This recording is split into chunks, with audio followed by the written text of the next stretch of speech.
বন্ধুরা, 15ই আগস্ট ভারত স্বাধীন হবে হয়েছে। মেন হচ্ছে 80 বছর হবে।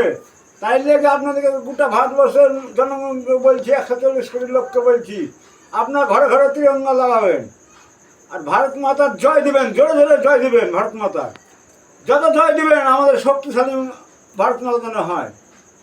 ভারত মাতাকে শক্তিশালী করতে বিশ্বের বুকে ভারত মাতাকে নিয়ে যেতেই হবে।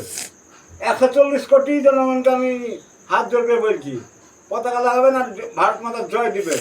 এমন জয় দিবেন গোটা বিশ্ব যেন শুনতে পারে আমার ভারত মাতার। আর মোদীজিকে প্রধানমন্ত্রী আরও 5 বছর যেন থাকতে পারে। প্রধানমন্ত্রী আমি হাত পা ধরছি, আর 5 বছর থাকবেন। তাহলে ইয়ার পর নেমে পড়বেন না, 29 নামবেন না। যোগী আসে বলছেন, কিন্তু আপনাকে থাকতে হবে মাননীয় প্রধানমন্ত্রী নরেন্দ্র দামোদর মোদী, তবেই দেশটা শক্তিশালী করবেন। 400, 500 ব্রহ্মস এমন অস্ত্র করবেন, কিন্তু অন্য দেশকে মারবেন না রেগে। আমাদের কাছে থাকবে, আমরা অন্য দেশে টক্কর দিতে পারি। জয় শ্রীরাম, জয় ভারত মাতা কি জয়।